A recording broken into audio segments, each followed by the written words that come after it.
Hello, everyone. Welcome to Transition to College, hosted by PreCollege Solutions founder Shamika Stevenson Davison. Hi, I'm Shamika Stevenson Davison. And in this workshop today, it is to talk about the other parts of college that you don't get to hear about during new student orientation. So if you're someone who feels overwhelmed by the transition from college to adulthood, or you just want some extra insight, information, you are in the correct session. Let's get started.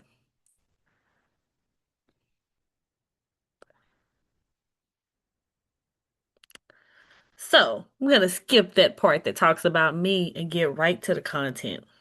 So, in today's session, we're going to talk about the top 5 laws all college students need to know as they are transitioning into adulthood, campus resources, advising tips for college students, an emergency plan planning, Greek life, and if there's time, a grocery shopping activity.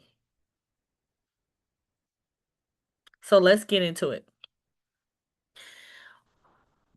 What do you think are the top 5 laws all college students should know? What do you think is number one? Whenever I do this workshop in person, the number one answer tends to be um, abuse, or not abuse, but more like underage drinking or hazing. But truly, there are other things you should be worried about versus those two particular laws,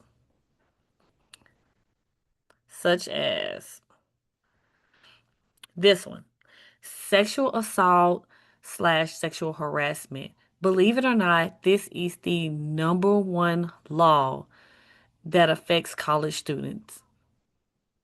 When you look at the statistics, it shows you that most college campuses, this is the number one crime that is committed on those campuses.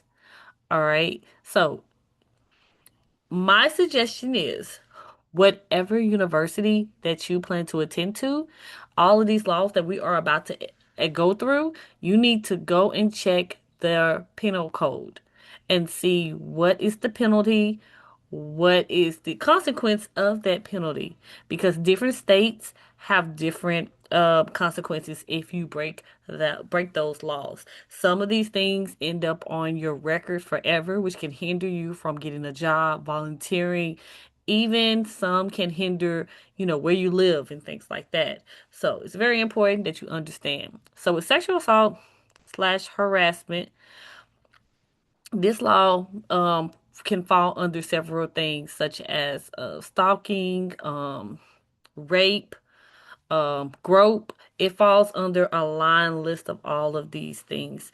And so typically, if this happens to you, the first thing you need to do is to contact the police. After you've contacted your family, contact the police. Um, and not just your police, but also your campus police, because with most of these laws, you have what we call the college campus that's going to give you some type of consequence, and then you have the law that would give you some type of consequence. So you're going to get double consequences for just about any of these laws that I'm about to mention. So in high school, you were considered a minor, but once you cross that threshold, you are now an adult and you will be tried as an adult. But this is the number one law that's broken by college students. Um, Number two, FERPA. So, for those of you who don't know, FERPA is the Family Education Rights and Privacy Act. This basically says if you are over the age of 18 and a college student, your family does not have the right to go in and find out about your grades, how you're doing in classes, your financial aid situation. They do not have that right because you are considered an adult. If they do try to obtain this information, the university is most likely not going to give them that information anyway. There is a waiver that you and your parents have to sign so that they can get this information without your consent. I suggest, and I tell my clients this, if your parents or guardian are helping you pay for college, then you need to go ahead and give them permission and access to those records. Because why wouldn't you? They are funding your education. They need to know what your grades and other things look like. Number three, hazing. And so, in the last few years, there's been multiple news articles about hazing, but this is the true definition of hazing: an initiation, rite of passage, or practice that involves embarrassing, humiliating, or harming a person to join an organization. Now, believe it or not, most people, when they think of hazing, they think of fraternities and sororities. But if you look at the statistics, it shows that students who are involved on an academic team get way more hazing incidents reported than fraternities and sororities. I honestly believe fraternities and sororities have a stereotype about it. So when you think about hazing, you think about them first, and you would think someone on a football team could be hazing someone else. But if from the stories that I hear from clients, like typically all underclassmen are hazed by the upperclassmen all the time as a rite of passage when you join an athletic team. I mean, we see this all the time, not just in college, but also in high school. Now, hazing is a federal law, so it goes beyond the state. You will get punished federally. And recently, there have been many acts in other certain states where people have received jail time, um, fines, just an array of things in tattoo hazing. So be on the lookout for that. Number four, underage drinking, which is what everybody kind of thinks that all college students are breaking this law when they are in college. Please know that 21 years old is the age that you can legally drink. So if you are caught on a college campus underage drinking, you will, like I said earlier, there will be campus consequence for your actions, and there will be a law consequence for your action. The law determines where you were caught drinking, what kind of alcoholic beverage or whatever you were drinking. So there are, different types of penal codes that you could be charged with. So be cautious. The next one is drug abuse. And I hear from a lot of my clients who may indulge in some drug use that about this law in particular. So what I'm going to say is, if you partake in illegal substances, uh, there most likely you will have a consequence similar to underage drinking. So you would have the campus would give you consequences, and the university, the law will give you consequences. Um, on a college campus and the law, it depends on what is the illegal substance, how much of the illegal substance, where was the illegal substance found, was there intent to sell said illegal substance. So there are like so many different factors that once you have drug or illegal substance on you. So this, I want to say, this particular law or laws that pertain to this can get you wrapped up so many different ways. So many different ways. And most likely, if you're on a college campus, you will be getting kicked out of college if they find that you have an illegal substance on you. Same thing with underage drinking. You will most likely be kicked out of college. Last one I'm going to bring up is assault and bullying. Typically, this could be a verbal, physical altercation to someone on campus. These days, if it's off campus and it's recorded, you can get into just as much trouble as anyone else on campus. I've had clients tell me that just because they recorded the assault or the bullying, and the university was able to go back and find it on their social media page or find out that they're the one that did it, they got in trouble just as much as the person who assaulted did. So you need to be careful when we are recording and posting and sharing videos of assault, especially if you are a college student. Now, all of these top laws that I just talked about can get you expelled from college, except FERPA. But the other ones, you can get expelled from college. What happens when you get expelled from college? Um, you get a flag on your record. All right, so that means that any other university that you try to transfer to or attend will know that you got kicked out of this particular college for this reason, and they can decide if they want you to attend their school as well. Because one thing I like to tell my clients is that the university cares about you until you mess up. Most of these universities have built up a strong brand name because they are businesses at the end of the day, educational businesses. And to have a student go and uh get caught underage drinking, hazing, sexual assault, all of these things and bringing negative attention to the university, they have to get you up out of there. It doesn't matter if you're a full ride sports athlete, you're going to get up out of there. They're going to figure out some type of way to that your consequence is so severe that it makes you like the standard that if you do this at the university, this is what happens to you, or you're going to get kicked out. They're going to expel you from college because you're making their college look bad, and no college wants to look bad. They have to continue to recruit students for the next generation. So please know, try not to break any laws while you are in college. Okay? All right.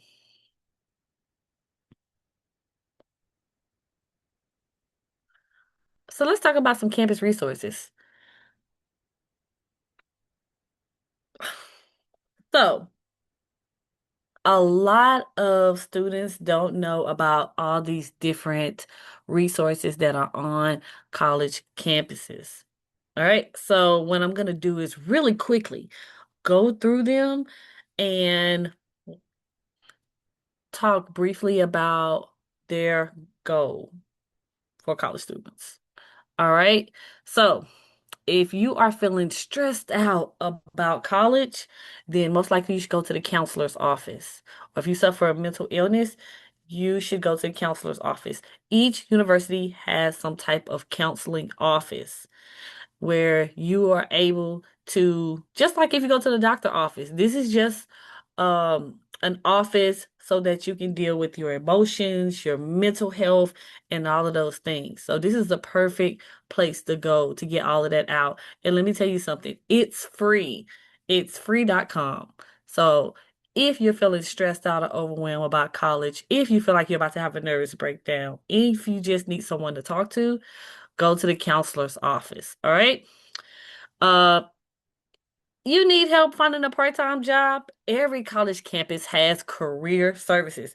Now, career services not only can help you find a part-time job on or off campus, but they are also the GOAT when come to your senior year and you're looking for jobs because they know what companies are hiring, especially locally in that college area. They also can help you create LinkedIn, resumes, get you to networking events. They can help you do all the things. So I know that I took lots of advantage of my career services when I was at college. I mean, from them helping me create and revise my resume, for them recording me so that I could practice on my interview skills, to actually just mentoring me into a professional space. I know one time they told me I should take this professional etiquette class, and I did.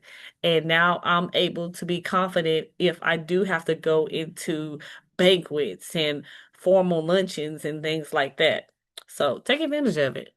I'm a first generation college student and I need guidance. Trio support systems services. So, if you're not familiar with the TRIO program, it specializes in first generation college students or students who just feel like they need extra support and guidance in college, mentoring. And this program basically is like wraps its arms around you. It helps you with tutoring, it helps you with understanding and adjusting to college life. It helps you with all the things. They support you, and they're very true about that. Very true about that. So that is an amazing place to go to. I know, I hear that some of the trio camp support systems sometimes they offer book scholarships. So that's not a hindrance for people when they are in college. So if your campus is fortunate enough to have a trio support services, make sure you lock into that. All right, I ran out of allergy medicine. Every college campus has health services or some type of health desk. Um, so that if you are sick, before you even have to spend $1,000 going to the emergency room or urgent care, you should always check in with your health services clinic or location wherever it is on your campus. They also do different types of workshops so that you can just learn more about how to be a healthy college student. One of the things I used to love is that when I was on college, when I went to college, is that I could get free medicine, and I didn't have to like bother my parents at home to get it for me. So take advantage, take advantage. I'm being harassed on campus based on my race. That would be your Title IX coordinator. So each campus has a Title IX coordinator. Now, dealing with discrimination is not the only thing that the coordinator does. This coordinator is also very heavy in student athletes and advocating for them, but also making sure they are following all NCAA eligibility and rules and regulations. So this you should get to know your Title IX coordinator if you fit any of those things. I need someone to proofread my essay before class starts, the writing center, or tutoring labs. Most of the time, each department has its own particular tutoring lab, but overall, campus-wide, there's a big writing center and a big tutoring center because everybody's going to need help and I academically. And so that's something that we should all make sure we are taking advantage of. Don't sit out here and struggle alone. You can't AI through college. All right. You have to learn how to write an essay if you don't know how to write an essay. You're gonna need help writing 25 pages research papers. And so go to the people that can help you because these services are included in your fees. All right. I received a letter about academic probation. You would need to go to the financial aid office because typically that's where anything that's you receive academic probation or financial aid probation, this is the office that typically writes those and they'll tell you why. The financial aid office is also great for providing you resources on how to pay for college or at least guiding you in the right direction. They can also talk about all the things the financial aid office can do, such as let you know when alumni give out scholarships, installment plans, student loan questions, the financial aid office, the financial aid office, financial aid office. And finally, someone stole something out of my dorm room. That is your campus police. And I don't want you guys to think of the campus police as like maybe something you saw in the movies where it doesn't feel like they get enough credit. Campus police are regular police. They just happen to be on a college campus. So what they say goes, and they have no problem taking you to the city police if you are breaking any laws. So, those are just some things to know as you guys are transitioning on a college campus. Next,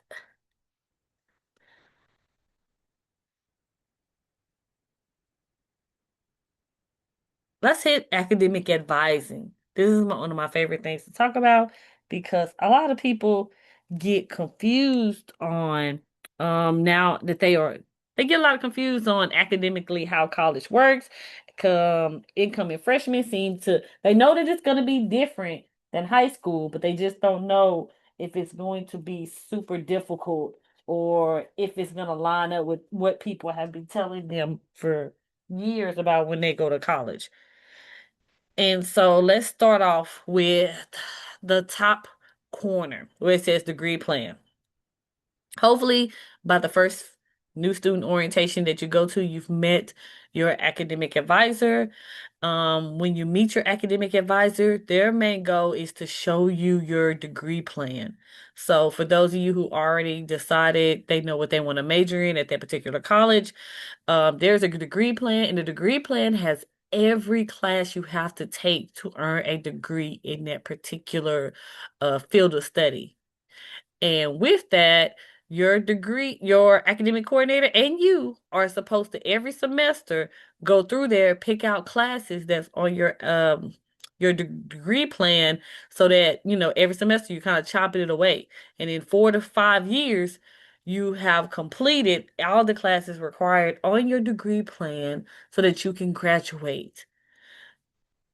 I would suggest firmly that you get a copy of your degree plan and you keep track of all the classes that you have taken and make sure that they are on your degree plan because academic coordinators, they're not there. Some of them are not there for 10 years. Some of them only there for a couple years, and then you get another one, then you get another one, and you don't want any of your hard-earned classes to not have to that I can't even get it out.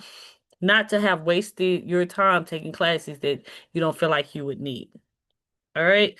And also score higher than a 2.0 because if you score lower than a 2.0, then most likely you will be on academic probation, like we kind of talked about earlier. And let me tell you what happens if you get academic probation. You get anything if you get academic probation, most likely you're eligible for your financial aid to be taken away from you. You're eligible for any merit-based scholarships that the university gave to you to be taken away from you. And you're also eligible to be released from the school because you have to have a 2.0 to stay at college. If not, then you're gonna stay on probation for another semester and then they're gonna ask you to leave because you're not passing any classes. Therefore, why are you there? All right, so that's that posted. Let's go down to create a study plan and make sure that your schedule is aligned with your syllabus. Now, I'm not going to go too into this. I feel like people know what a syllabus is. Make sure you get some type of organization, as in how you stay on top of when you have tests for all of your class, when you have papers due, when you have group projects, because if you don't, you're going to have your first semester and your grades are definitely not going to be well at all because you would have bombed certain tests. You would not know, you might miss class because you didn't know you had a quiz in that class that day. You're not going to be prepared. So align your schedule with your syllabus and also create a study plan. It's going to be fun. First semester, you get into no college, but also create time to study because that is the purpose why you are there. You need to be able to study so that you can pass these classes. Going back to the top, visit your academic advisor more than once a semester. Typically, you're only required to meet them once a semester so that they can create your schedule for the following semester, which is kind of the same system you do in high school. But I'm gonna suggest that you meet your academic advisor more than once a semester because you're gonna need letters of recommendations from somebody from the university. Why not it be your academic advisor? You're gonna have questions about when you should take classes. You're gonna have questions about when should you drop a class or withdraw from a class. This is the perfect person to go talk to get that information. This perfect opportunity for you to let them what? Advise. That's what they're there for. They're there to advise. Okay? So going down, Go to your professor or the TA, which stands for Teacher's Assistant's office hours. So every professor and every TA has office hours, and that is times where they've allotted so they come and work with students on if they are struggling in their particular class. So if you're taking college algebra or you're taking statistics and it just feels very foreign to you. Like nothing's syncing, nothing's lining up. You have questions. This is the perfect time for you to go and meet with your professor or the teacher's assistant and get that extra help. Especially if in the tutoring centers that you're going to, not helping you well. They're not helping you at all. So this is the perfect time. So do that. Learn to withdraw or transfer from classes. So let's talk about that. I did a social media video about this. So let's talk about withdrawing from college. If you decide to withdraw from college, that means you tried college, you didn't like it. You said this is not for me. I want to do something else.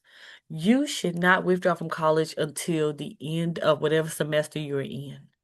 If you decide to withdraw before the semester ends, most likely, if you're on scholarship, loans, financial aid, anything like that, you're gonna get charged for that semester and maybe pieces of the other semester. Which means what? You're gonna leave college with debt. And you're gonna be like, well, how am I getting debt? I withdrew, but you didn't withdraw properly. That's a whole process to withdrawing. There's paperwork that has to be filled out. There's you have to talk to your academic advisor. They have to sign off on it. Like nobody can stop you from withdrawing, but you need to do the proper paperwork process so that you don't leave this university, number one, in bad standing, and number two, in debt. Now, transferring. Transferring means that you went to this particular university and you were like, nah, I want to go to a different one for various purposes. And so, similar to the withdrawal process, you need to wait to the end of whatever semester you are in to transfer. All right. Similar to what I said about withdrawing, you don't want to withdraw and lose out on any scholarships or financial aid and all that other type of stuff because you did not transfer properly. Now, truly, each university has what is called a transfer coordinator. Now, please know their job is to make sure that you kind of stay at the university you're at. But if you let them know you are very serious, this is your final decision, then their job is to help you transfer successfully to whatever college you are interested in. Similar to the withdrawal process, there's paperwork that you need to fill out, so you need to get that done. But what you need to do is make sure whatever school that you want to transfer to, that you apply for that school. And it's the same process of when you applied for the school you're attending now, except instead of saying you will be a high school graduate, you're going to say you're going to be transferring as a transfer student. And sometimes there are transfer scholarships. So you also need to look into that. All right. Going back up to the top, create a study group. Now, this is for my extroverts. I meet a lot of students who are very social, um, and they fall asleep if they study alone. So, so instead of them falling asleep when they get bored, they instead of them falling asleep because they are extrovert by themselves, they tend to create study groups. And I was in a couple of study groups in college, and I'm a very introverted person, but those study groups became like amazing, like empowerment sessions because where I lacked in certain areas, someone in the study group would pick it up. There was people who use index cards. There were people who watch YouTube videos. There were people that were using different types of study techniques, and we were all studying and learning each other, quizzing each other. It felt more like we were all trying to help each other get to the finish line of graduating this particular degree program. And so I advocate for study groups. Um, Going on to the next to that is rate my professor. Um, I suggest you use Rate My Professor, especially if you really want to know how the class is going to be. Now, I hear good and bad things about Rate My Professor, so I'm going to leave it at your will, but there is a website out there where college students or people have rated the professor that you've taken. They'll let you know if the professor is very difficult or is a very easy professor. I suggest you always take a challenging professor because that's going to challenge you, and that's what college is about. Challenging you, not getting an easy A. And then finally, studying abroad. That's something I wish I had took a part in when I was in college, but I didn't because it cost a lot of money and I didn't have a lot of money. But now there are study abroad scholarships, there are programs, there are payment plans, and study abroad is basically you go study in another country. Depending on your major, that country is usually aligns with your major or they are very good in that area, and so you can stay out there for a full semester. The university sets everything up, like your living arrangements, your how you will be taking classes and things like that, but it's very costly. It's not a cheap venture, and so if you do plan on studying abroad, make sure you start stacking that money up. So we're gonna jump ship and we're gonna talk about emergency plans. I know you're in college, you're having fun. Why do you need to know about emergency plans? Because anything can happen. All right. So we're gonna talk about the three types of emergency plans that I tell my students that they should plan for and what the university's responsibility is and what they should do. So number one, death. What happens if someone you love dies while you're in college? Like we could talk about immediate parent or immediate guardian or grandparents or something like that. You have to make the decision of, am I going to sit out a semester to mourn? Am I going to take like an extended break from school and mourn? Am I just going to keep going and not take any breaks or anything like that? What is your plan if something like that happens? Because grief can show up in various ways. It could be you're going super hard and then you just crash out, or you go on a shopping spree and just spends lots and lots of money. So what is your plan? So start thinking about that. Like what do you plan to do? What if you get sick? And I don't mean like, oh, I have a cold or anything like that. I mean like, what if you have COVID, find out you have a terminal disease, you have a mental health breakdown, or someone in your family gets extremely sick? Similar to what I asked about death. Are you going to sit out a semester? Are you going to take an extended break? Are you going to move back home? What are you going to do? And so this is what should you be doing if something like this happens? And then the last one is financial, because yes, you will have several financial emergencies in college. And this could be you can't afford college. What are you going to do? The next semester is coming up. You have 2 months to come up with $15,000. Are you just going to drop out? Are you going to get a loan? Are you going to try to figure if your parents can pay for it? Like, what are you doing? And then what if your car breaks down? What if you have a car that breaks down and you can't afford to get it fixed? Like, how does that happen? Things like that. Or what if you lose your job? Like you live off campus and everything you kind of do besides, going to school is off campus. Like, how would you deal with that? So, this is what we recommend you should do. Number one, you should always call your parents or your guardian if anything happens. These three things, that should be your first line of offense. Call your parents or your guardian so that you guys can work together to map out a plan. I mean, you could already have your plan in mind, but it's always amazing to hear your parents' perspective or your guardian. All right. If death does happen, this is what the college prefers that you do. First of all, you need to contact your academic advisor.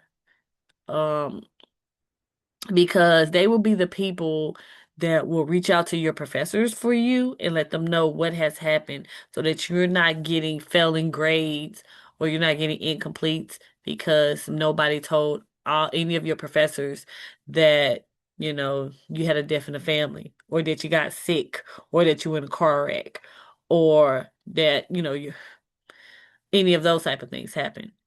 Also, student affairs. Typically, student affairs, that is the department that kind of have built-in plans in case there are an emergency for you on campus. Those are the ones that reach out to you, consoling wise, seeing if there's anything the university can do to support if anything like a death in the family or you got sick happens to you.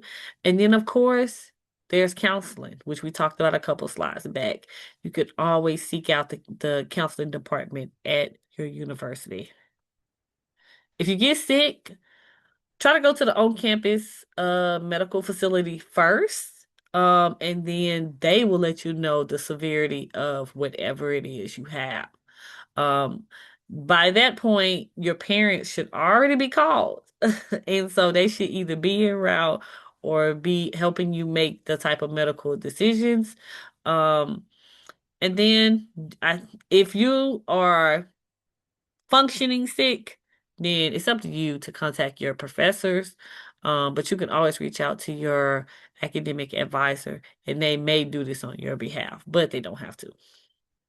And then financial situations, every university has what is called an emergency fund. There's an emergency fund set up in your financial aid office, and you can access $500 to $1,000 of an emergency fund loan at your school. Heavy on a loan because you will have to pay it back. Sometimes, depending on what's going on with the university, they could donate the money to you, but that rarely happens. It's typically a loan. But that helps a little bit. That kind of gives you a soft cushion if something does happen to you. Now, I read a study that says college students should have at least an emergency fund of $500. Now, it may be a drop in the bucket if you're trying to pay tuition, but if your car breaks down, if you just need to make rent for a month, like this comes in. If you need food, this comes in handy. So before you go off to college, make sure you have $500 or more set to the side as a emergency fund. All right, so let's talk about Greek life. I know everybody always wants to talk about Greek life. So, as we jump into Greek life, I want everybody to know that there are two governing organizations of Greek life. There is Panhellenic, which is the Divine Nine, which is the African American fraternities and sororities. And then there's the Infraternal Council, which is everybody else. So any other fraternities and sororities, and these are not just for Caucasians, these are Asian, these are Latino, these are Somalian. There's a Greek fraternities and sororities in probably almost every ethnicity. And then there's also what is called multicultural sororities and fraternities where it doesn't depend on your ethnicity. You can just join and have a sisterhood with young college students, regardless of, what their ethnicity. Now, I'm not saying that like particularly like if you are in the Divine Nine, you have to be African American, or if you are in fraternal council, like you have to be Caucasian or Asian or thing like that. I'm not saying that. I'm just saying the majority of the people that are in these councils and are, of that particular ethnicity. All right, so let's talk about the process. And I'm going to strictly focus on the Divine Nine process just because that's the one I'm about have the most experience with. So typically the process goes that there is an informational. In that informational, you find out what are the requirements and the process to become a Greek in a Divine Nine organization. You apply. It's a very intensive application process with supplementary items. And then once you have applied, that particular organization on that campus goes through all the application, and then they pick the top recruits that they want to interview. All right, you're going to interview. After the interview, then you are selected to their um induction process, or and during that induction process, you you spend several weeks with that organization learning their processes, their procedures, their history, their rituals, all of those things. And then you have an initiation ceremony to where you officially become a member of that particular D9 organization. And then for most of them on a college campus, then you have what is called a coming out or probate, so that you can announce to the world that you are officially a part of this particular D9 organization. So that's the process. Now, in a I said I wasn't gonna talk about them, but I'm gonna talk about them briefly. The interfraternity uh council, typically they have what is called rush. And so rush is that if you are interested in a Greek organization, then you attend their rush events for a whole week. And during the rush events for a whole week, these different fraternities and sororities, they get to know you a lot better. And then by the end of the week, they place a bid on you to see if you are interested in being in a part of their of sorority or fraternity. And so at the end of the week, you can decide you decide if you want to or not, and then there's a ceremony and you officially become a member of that Greek organization. A lot shorter than the Divine Nine process. But that's kind of how it goes. Now, we already talked about hazing, so I'm gonna skip that part. But what I'm gonna talk about real quick is the unknown rules and the cost to be Greek. I'll start with the cost first. It costs thousands of dollars to be Greek. Being Greek is not cheap, especially as a college student. Everything costs, from the initiation process to all the different outfits and matching shirts and parties and community service projects that you have to do, from the gifts you receive to the gifts you have to give. Everything costs. And it doesn't just cost you money, it costs you time. As you are a still maybe a young college student, a lot of college students, it's hard time management for them to balance being a member of these organizations and to be a college student in certain particular majors. So that is the cost. The unknown rules is, if you decide that you want to be a member of the Divine Nine organization, usually you're not, the unknown rule is you're not supposed to tell anybody that you want to be a part of these organizations until they find out at the coming out or the probate that you have. That is truly the unknown rule, and that you're not supposed to share any of your rituals or initiation or um, induction things with the general public. All that's supposed to be in-house for all to know. So that's Greek life.